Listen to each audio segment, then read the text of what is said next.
Hello and welcome. आज हम cover करेंगे उत्तराखंड लोअर पीसीएस 2021, जिसका कि नोटिफिकेशन कल रात को ही आया था, आपको मिल गया होगा हमारे व्हाट्सएप ग्रुप पे भी, और इन जनरल आपको अदर सोर्सेज से भी मिला होगा। So will discuss the notification, the pattern, the preparation कैसे करनी है, वो सारी चीज़ें हम आज इसमें डिस्कस करने वाले हैं। तो सबसे पहले डेट्स बहुत इंपॉर्टेंट हैं, प्लीज़ ध्यान में रख लें। दो डेट्स आपको एकदम ध्यान में रखनी है। एक तो कल आज की डेट 9 अगस्त 1921 आज से शुरू हो गया है, तो अगर आप चाहें अभी से फॉर्म भर सकते हैं। जो सबसे इम्पॉर्टेंट डेट है आपके लिए वो है 29 अगस्त 2021 रात के 12 बजे तक। ये आपका अप्लाई करने की लास्ट डेट है, ठीक है। इस दिन तक आप पैसा भी दे सकते हो, ऐसा नहीं कि पैसा देने के लिए अलग से। कई सारे जैसे बिहार में अगर आप फॉर्म भरोगे, sometimes they give extra 1 day to submit your money, your application fee. Here it is the same date, same time.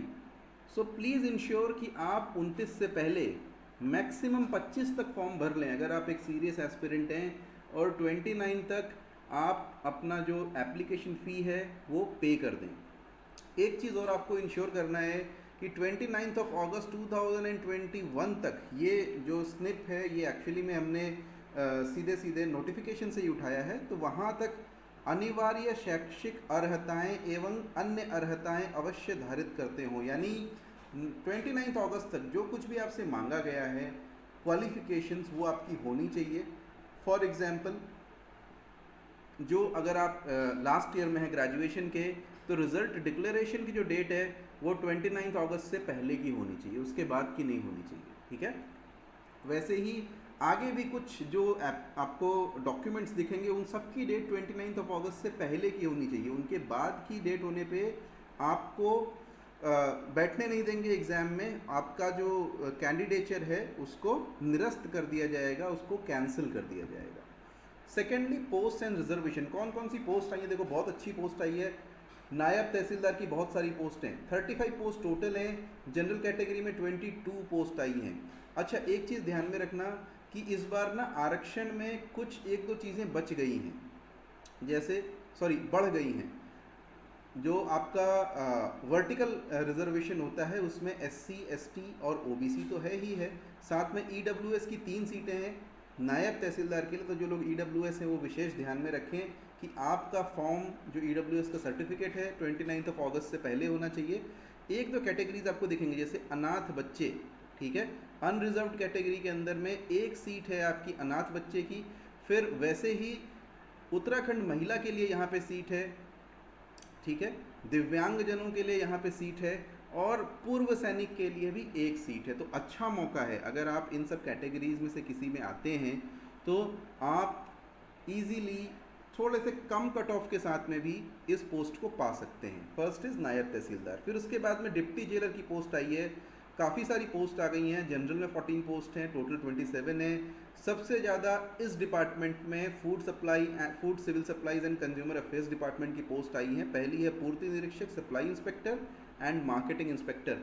दोनों में कोई बहुत अंतर नहीं है। अगर आप देखोगे दोनों में ही जो सैलरी है बराबर है, कोई इशू नहीं है। कुछ कुछ उनके जो प्रोफाइल होते हैं, जॉब प्रोफाइल, उसमें अंतर होता है। और आप देखोगे ज़्यादा सीट्स जनरल के लिए 26 सीट्स है, मार्केटिंग इंस्पेक्टर में यहाँ पे कम सीटें हैं। यहाँ पे SC वगैरह की ज़्यादा सीटें हैं, EWS की 1 सीट है, OBC की 9 सीट्स हैं। ऐसा इसलिए होता है क्योंकि इनकी सीट्स पिछले एग्ज़ाम्स में खाली रह गई होंगी, तो इनकी वैकेंसीज़ बची हुई होंगी। ये मत सोचना कि ये आपके साथ कुछ गलत हो रहा है, क्योंकि वो जो वैकेंसीज़ होती हैं पुराने एग्ज़ाम में फिल नहीं हो पाती, वो कैरी फॉरवर्ड होती हैं, ठीक है।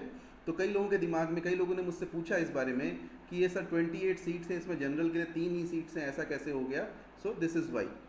ओके, देन श्रम विभाग में कोई बहुत ज़्यादा जो आपकी ब्लॉकबस्टर सबसे ज़्यादा पोस्ट आई हैं वो आपको मिलेंगी रेवेन्यू डिपार्टमेंट में उपकारापाल के लिए और मार्केटिंग इंस्पेक्टर के लिए, ठीक है। देन लेबर इंस्पेक्टर की पोस्ट आई है। आप देखोगे अधिक अगर देखा जाए तो एक है गन्ना विकास एवं चीनी उद्योग विभाग, जिसका भी एग्रीकल्चर में पोस्ट ग्रेजुएशन है, उसके लिए बहुत अच्छी एक अपॉर्चुनिटी है कि आप इसको भर दें। आपको इसमें थोड़ी सी प्रेफरेंस दी जाएगी, ठीक है। सो एनीवेज थोड़ा सा आगे देखते हैं कि इसकी क्वालिफिकेशंस क्या हैं। पहली चीज़ तो एज की क्वालिफिकेशन, 1 साल का रिलैक्सेशन गवर्नमेंट ने दिया था, तो 42 की जगह 43 ईयर्स एज हो गई है। मिनिमम एज आपकी होनी चाहिए 21 ईयर्स, मैक्सिमम एज 43 ईयर्स। आपका बर्थडे इसके बीच में होना चाहिए 2 जुलाई से लेकर के 1 जुलाई 2000 के बीच में, ठीक है। 2 जुलाई 1978 से 1 जुलाई 2000, इसके पहले क्या करें, जैसे मुझसे एक बच्चे ने पूछा था भाई अप्रैल 1978, तो नहीं हो सकता है, ठीक है। और 1 जुलाई के बाद में है, जैसे हो सकता है अगस्त 2000 में, तो आप एलिजिबल इस साल नहीं हैं, बाद में आप हो सकते हैं। Secondly, you should be a resident of Uttarakhand. 2019 में कुछ रूल्स आए थे और जिसमें ग्रुप सी, ये सारी जो पोस्ट हैं वो ग्रुप सी की पोस्ट हैं, खराब पोस्ट नहीं है। गवर्नमेंट ने ग्रुप सी में इसलिए डाला है ताकि उत्तराखंड के जो लोग हैं वही लोग इन पोस्ट को भर पाएँ, ठीक है। So you should be first of all a resident, a permanent resident of Uttarakhand. स्थायी निवास आपका उत्तराखंड का होना चाहिए, या फिर ऐसे लोग जिनका मूल निवास, स्थायी निवास उत्तराखंड है लेकिन बाहर रह रहे हैं, वो या उनके बच्चे भी इसको भर सकते हैं। लेकिन बाई चांस अगर आपका स्थायी निवास उत्तराखंड नहीं है, तब भी आप इसको क्लियर कर सकते हैं, इस एग्ज़ाम में बैठ सकते हैं, इसको दे सकते हैं, अगर आपने 10th या 12th उत्तराखंड से पास किया है, ठीक है। 10th या 12th उत्तराखंड से पास किया होना ज़रूरी है। एक चीज़ और है कि आपको employment registration, I am sorry यहाँ 7 लिख गया है, ये एक्चुअली 8 होना चाहिए। 29 अगस्त 2021 तक आपको एम्प्लॉयमेंट ऑफिस में रजिस्ट्रेशन कराना पड़ेगा, सेवा योजन कार्यालय में। वो तभी हो सकता है जब ऊपर की कंडीशन आपकी फुलफिल होती हो, यानी रेजिडेंट ऑफ उत्तराखंड, उनके बच्चे, या फिर जिन्होंने 10th और 12th, एंड लिखा है मैंने कैपिटल में, इसका मतलब है दोनों, क्योंकि आपके नोटिफिकेशन में भी दोनों है, एक नहीं चलेगा कि मैंने 12th किया है या 10th किया है, ठीक है। सो 10th as well as 12th अगर आपने उत्तराखंड से किया है तो आप भी एलिजिबल हैं इस एग्ज़ाम में बैठने के लिए। देन कुछ कैटेगरीज़ के लिए रिलैक्सेशन होता है, जो कैटेगरीज़ में आते हैं वो जानते हैं इस चीज़ को, तो वो मैं अलग से नहीं बताऊंगा, उन लोगों को अपने आप में आइडिया है। 2 चीज़ें जिनका आपको फ़ायदा हो सकता है, अगर आपने एनसीसी में बी या सी सर्टिफिकेट लिया है, बहुत सारी ऐसी पोस्ट हैं, अगर आप नोटिफिकेशन पढ़ोगे उसमें लिखा है कि भैया बी या सी सर्टिफिकेट हो तो आपको एक्स्ट्रा मार्क्स उसके मिलेंगे। और टेरिटोरियल आर्मी में आपने सर्विस करी हो, उसमें भी लिमिट है, 2 साल कम से कम सर्विस है, ठीक है। तो दोनों में से अगर कोई काम किया है तो आपको एक्स्ट्रा वेटेज मिलेगा। कुछ पोस्ट के लिए, केन इंस्पेक्टर की पोस्ट है, जैसे गन्ना वाली जो पोस्ट थी, या खांडसारी इंस्पेक्टर की पोस्ट है, तो उसमें लॉ के लिए, केन इंस्पेक्टर के लिए एग्रीकल्चर, केन इंस्पेक्टर की 2 पोस्ट हैं। अगर आप देखोगे पीछे हम देख रहे थे, सो कौन सी पोस्ट है, ये वाला देखो, ये जो 2 पोस्ट हैं, ज्येष्ठ गन्ना विकास निरीक्षक, सीनियर केन डेवलपमेंट इंस्पेक्टर और केन डेवलपमेंट इंस्पेक्टर। अगर आपने एग्रीकल्चर में पोस्ट ग्रेजुएशन किया है, बल्ले बल्ले है, आपको अलग से इसमें मिलेगा। और अगर आपने लॉ में किया है तो खांडसारी इंस्पेक्टर की पोस्ट में आपको रिजर्वेशन तो नहीं लेकिन कुछ एक्स्ट्रा मार्क्स मिलेंगे, अधिमानी अर्हता है, ठीक है। ओके, अब फिजिकल रिक्वायरमेंट्स की बात करें तो 2 पोस्ट हैं जिनके लिए फिजिकल रिक्वायरमेंट इन्होंने मांगी है। एक पोस्ट है आपकी डिप्टी जेलर की, और दूसरी पोस्ट है, पीछे लिखा हुआ है, आबकारी निरीक्षक में, यानी एक्साइज इंस्पेक्टर, आबकारी विभाग में। जो आप देखते होंगे शराब की दुकानें, उनके लिए मेन काम होता है, वहीं से ये मेन जो रेवेन्यू है वो निकालते हैं, एक्साइज इंस्पेक्टर। और दूसरा जेल, तो दोनों ही जगह फिजिकल की कुछ ज़रूरत होती है। डिप्टी जेलर के लिए पहले बात करें, उस तरफ हमारी आबकारी इंस्पेक्टर की है, इस तरफ डिप्टी जेलर। डिप्टी जेलर के लिए आपकी आई साइट फर्स्ट ऑफ ऑल 6/6 होनी चाहिए, ठीक है, उससे कोई कॉम्प्रोमाइज़ नहीं है। अगर आप पुरुष हैं तो आपकी हाइट जनरल कैटेगरी के लिए 165 होनी चाहिए। जनरल कैटेगरी कौन है, उत्तराखंड के पहाड़ी क्षेत्रों के अलावा कोई भी अन्य, उसको जनरल कैटेगरी कहा जाएगा। अगर आप पहाड़ी क्षेत्र से नहीं रहते हैं, पहाड़ी क्षेत्र मतलब कि उत्तराखंड में 10 ज़िले ऐसे हैं जिसमें पहाड़ी क्षेत्र है और 3 ज़िले ऐसे हैं जिसमें मैदानी क्षेत्र हैं। 3 ज़िले उधम सिंह नगर, हरिद्वार और कुछ पार्ट देहरादून का एक कुछ पार्ट है, अलग अलग तहसीलें बना रखी हैं, वहाँ पर मैदानी ज़िला है, नैनीताल में भी कुछ है। सो अगर उन पार्ट से आप आते हैं तो आपको 165 सेंटीमीटर हाइट होनी ही चाहिए। दूसरा, अगर आप पर्वतीय क्षेत्र से आते हैं, ठीक है, हिल एरिया से आते हैं, तो आपकी हाइट मिनिमम 160 सेंटीमीटर होनी चाहिए। ऑब्वियसली इसमें आपका सर्टिफिकेट लगेगा। अगेन 29 अगस्त से पहले का सर्टिफिकेट होना चाहिए, ठीक है।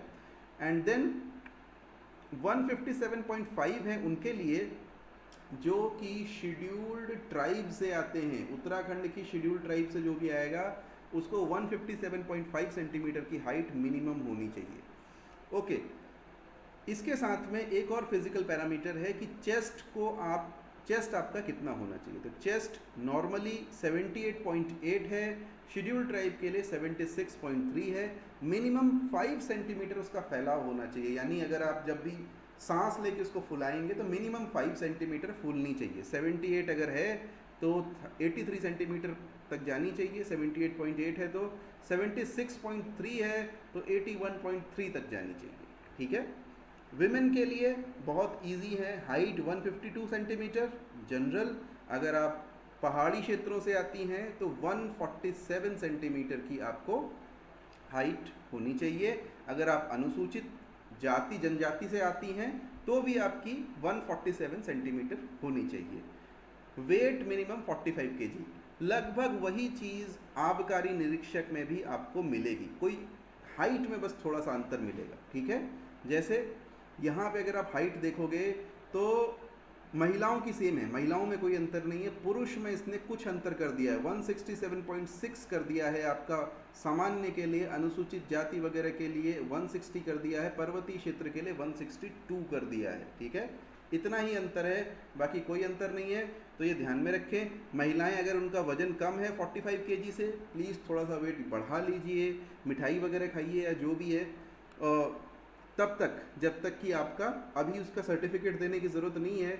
बाद में जब आपका फिजिकल होगा तब इसकी ज़रूरत पड़ेगी, ठीक है। ओके, फीस की अगर बात करें, बहुत कम फीस है वैसे जनरल के लिए। अगर आप अनरिजर्व की बात करेंगे 176 रुपीज़ फीस है, और ये प्रोसेसिंग और टैक्स वगैरह लगा करके है। एक्चुअल में फ़ीस 150 रुपीज़ है, बाकी प्रोसेसिंग वगैरह जो पेमेंट गेटवे का होता है वो है। यहाँ पर सारी लिस्ट लिखी हुई, it's not very important, but ठीक है। जो EWS है उसका भी उतना ही है, OBC का भी उतना ही है। अनुसूचित जाति, अनुसूचित जनजाति, पूर्व सैनिक, इन दोनों को कुछ कुछ छूट दे रखी है, पूर्व सैनिक के लिए कुछ नहीं। जो अनाथ बच्चे हैं उनके लिए कोई शुल्क नहीं है, वो फ्री में दे सकते हैं। ये एक नई कैटेगरी रिजर्वेशन की बनाई गई है। अब इसके लिए क्या सर्टिफिकेट चाहिए वो एक मतलब अलग बात है, और कितने लोगों को इसका फ़ायदा होगा दैट्स अ डिफरेंट थिंग, क्योंकि इसकी जो कंडीशंस हैं वो आपको फुलफ़िल करनी पड़ेंगी। एनीवेज, जो दिव्यांग हैं उनके लिए 26.55 इतना रुपया आपको देना पड़ेगा, यानी प्रोसेसिंग टैक्स है, कोई उसमें एप्लीकेशन फ़ी नहीं है। एप्लीकेशन का प्रोसेस क्या है, तो ठीक है भाई लोग, ये एक वेबसाइट है, इसमें आपको जाना है ukpsc.net.in, ठीक है। और इसमें आपको एक मेन्यू बार में मिलेगा हाउ टू अप्लाई बटन, उसके लिंक पे क्लिक कीजिए, वहाँ पे आपको इंस्ट्रक्शंस मिल जाएंगे। अगर आप नोटिफिकेशन खोल के देखेंगे तो वहाँ भी मिलेंगे। इट्स वेरी इजी, कोई भी टफ नहीं है। अगर आपको आप जाएंगे तो साइबर कैफ़े वाले भी भरा देते हैं, तो इसमें आपको कोई समस्या नहीं आएगी। अच्छी बात यह है कि एक बार अगर आपने फॉर्म भर दिया और उसमें बाई चांस कोई गलती हो गई, कोई मिस्टेक की है, तो आप उस फॉर्म को कैंसिल कर सकते हो। उसके पैसे वापस नहीं होंगे, रिफंड नहीं होगा, लेकिन कम से कम आपको एक फ़ायदा हो जाएगा कि आपका जो एप्लीकेशन फॉर्म है वो कैंसिल नहीं होगा। पहले क्या होता था, अगर आप उत्तराखंड की ही बात कर रहा हूँ, 2 बार अप्लाई कर दें तो आपका एप्लीकेशन फॉर्म ही कैंसिल हो जाता था, और कई बार अप्लाई करते थे लोग 2 बार, क्योंकि पहली बार में गलती हो जाती थी। इस बार ऐसा नहीं है। अगर आपने कुछ गलती कर दी है तो प्लीज़ उसको आप कैंसिल कर दें। बहुत सारे लोगों के साथ होता है, हर साल हंड्रेड्स ऑफ पीपल आप कहोगे डिस्क्वालीफाई हो जाते थे सिर्फ एक छोटी सी गलती के कारण। तो प्लीज़ बहुत ध्यान से भरना, 100, 100, 150 रुपये जितने भी हैं वो बचा के चलना, और अगर हो जाए गलती तो परेशान मत होना, सीधे सीधे कैंसिल करना, दोबारा फॉर्म भरना। अच्छा, फॉर्म भरना यहाँ पे है, जो तैयारी होगी ये हमारी वेबसाइट है ukpcs.org, यहाँ पर आपको तैयारी के लिए पहुँचना है, ठीक है। फॉर्म ऊपर भरना है ukpsc.net.in पे, तैयारी करनी है ukpcs.org पे। अब पैटर्न की बात करें तो भैया देखो, 3 अलग अलग स्टेजेस हैं इसमें, जैसे लगभग सभी PCS एग्जाम्स में होती हैं। एक पेपर है प्री में, केवल एक पेपर है general study and general aptitude test का, और वो भी ऑब्जेक्टिव टाइप, जैसा सभी प्री में होता है। लेकिन जनरल एप्टीट्यूड यहाँ पे केवल क्वालिफाइंग नहीं है, इसके मार्क्स काउंट होंगे, ठीक है, मेरिट में जाएंगे और ये अच्छा खासा आपको सेक्शन मिलता है, तो आप इसको इग्नोर नहीं कर सकते हैं, ठीक है। मेंस में 2 पेपर होते हैं, जीएस का और एसए एंड ड्राफ्टिंग का, और इजीली मतलब बहुत आसान प्रश्न आते हैं, वहाँ पर भी बहुत कोई कठिन प्रश्न नहीं आते। 50 मार्क्स का आपका इंटरव्यू है और उसके बाद में सिलेक्शन है। 190 पोस्ट है, सोचिए 190 पोस्ट, उसमें से आपको एक ही पोस्ट चाहिए। सिलेबस की अगर बात करें, प्री के सिलेबस को देख रहे हैं हम, कोई भी मेंस के सिलेबस को भी नहीं देख रहे, क्योंकि प्री सबके दिमाग में है कि किस तरीके से निकलेगा, और सबसे जो अनप्रिडिक्टेबल पार्ट होता है वो प्री होता है, ठीक। सो पहली चीज़, general science and knowledge of computers वगैरह, ये अच्छे question, good number of questions come from this section, बहुत ही इजी होता है, बहुत ही कम इसका मटेरियल, अगर आप पढ़ लोगे काफ़ी हद तक आप इसको सॉल्व कर पाओगे। Then history of India and Indian national movement, इसमें आपको एंशियंट से लेकर के मॉडर्न हिस्ट्री ऑफ इंडिया सारा कुछ करना है, और उसमें स्पेशल फोकस मॉडर्न हिस्ट्री पे। अगर आप कहीं भी किसी भी पेपर में देखोगे जहाँ हिस्ट्री ऑफ इंडिया लिखा हुआ है, ज़्यादा क्वेश्चंस आते हैं मॉडर्न इंडिया से, कम क्वेश्चंस आते हैं पहले से, बट ऐसा कुछ कह नहीं सकते कि कम आएंगे ज़्यादा आएंगे, जनरल ट्रेंड की बात मैं कर रहा हूँ। Then Indian polity and economy, उसमें पॉलिटी, कॉन्स्टिट्यूशन, पंचायती राज वगैरह दुनिया भर की चीज़ें। इकोनॉमी का छोटा सा पोर्शन है, ज़्यादा नहीं पूछा जाता है यहाँ पे, थोड़ा सा ही पूछते हैं, लेकिन पूछते ज़रूर हैं, ठीक है। Geography and demography of India, then demography मतलब बेसिकली ह्यूमन ज्योग्राफी, वो उत्तराखंड की भी काफ़ी पूछते हैं। अगर आप देखोगे सेंसस के जो क्वेश्चन होते हैं वो डेमोग्राफी का ही मतलब होता है, या ह्यूमन ज्योग्राफी आप कह सकते हो, और वो काफ़ी पूछे जाते हैं उत्तराखंड के सेंस में भी, और वो आपको इंडिया का भी पढ़ना है, बहुत अधिक नहीं पूछा जाता है, लेकिन थोड़ा बहुत तो पूछ सकते हैं।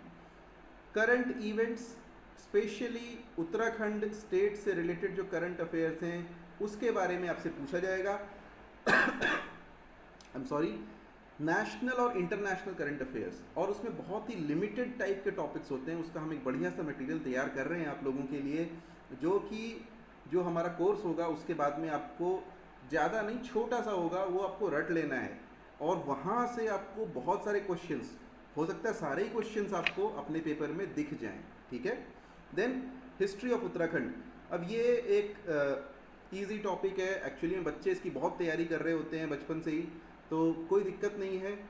शुरुआत से लेकर के एंशियंट, मेडिवल, मॉडर्न पीरियड और सारा कुछ जो नेशनल मूवमेंट है वो हमको देखना है, वो हम कवर करेंगे। उत्तराखंड का सब कुछ ही कवर करना होता है एक्चुअली, जो कुछ भी हमने ऊपर देखा ना, हिस्ट्री, हिस्ट्री के बाद कल्चर, ज्योग्राफी, डेमोग्राफी, बहुत ही ज़्यादा क्वेश्चन आते हैं यहाँ से, और economic, political and administrative background वगैरह, ठीक है।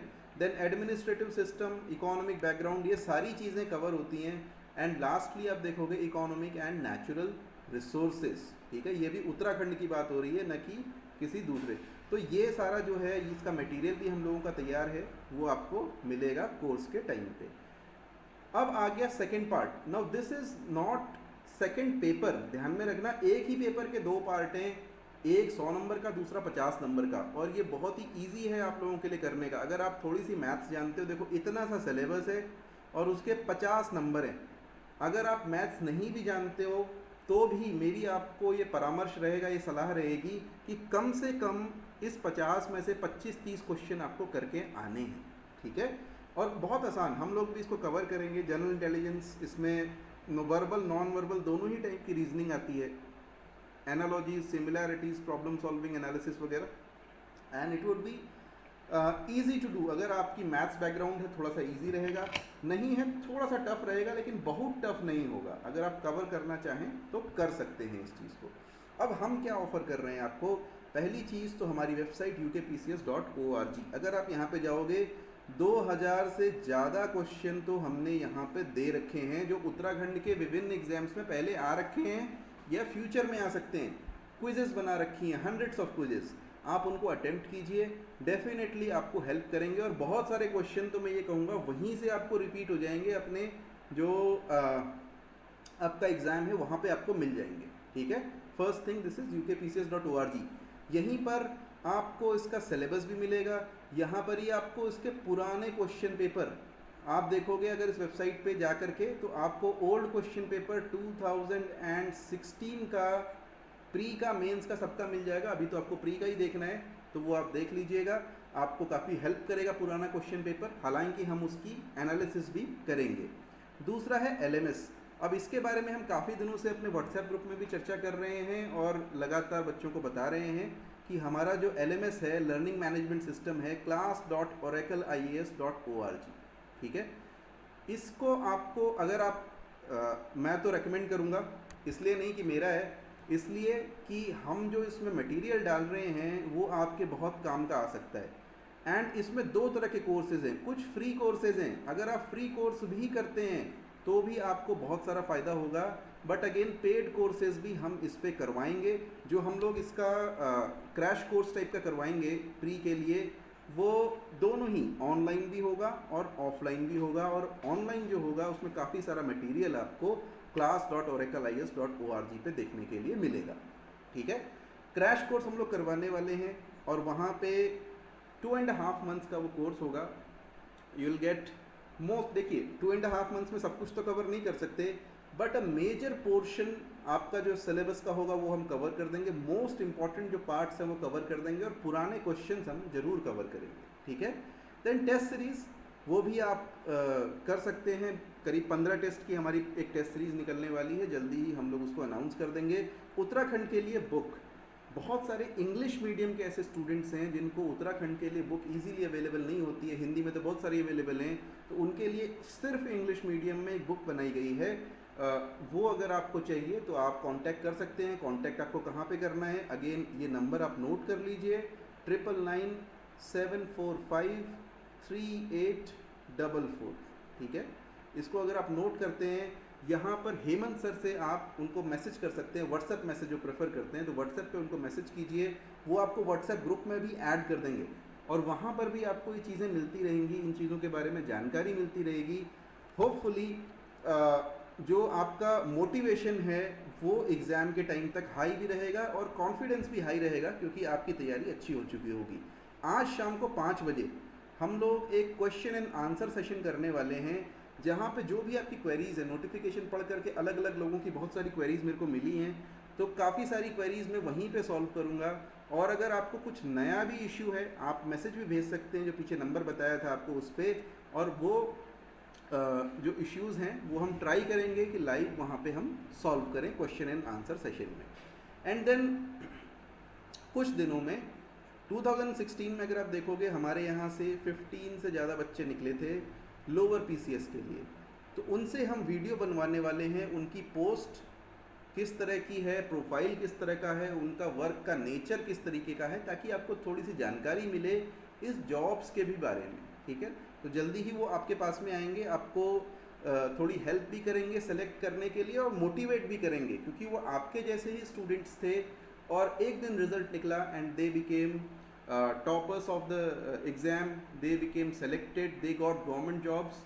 बस एक दिन पहले तक उनको भी थोड़ी सी मन में शंका थी कि शायद हम कर सकते हैं कि नहीं, और आप चाहें तो इनमें से बहुत सारे लोगों के इंटरव्यूज़, इनकी कॉपीज़ वगैरह हमारी वेबसाइट पे आप देख सकते हो, ukpcs.org पर भी है, oracleias.org पर भी आपको देखने के लिए मिलेगा।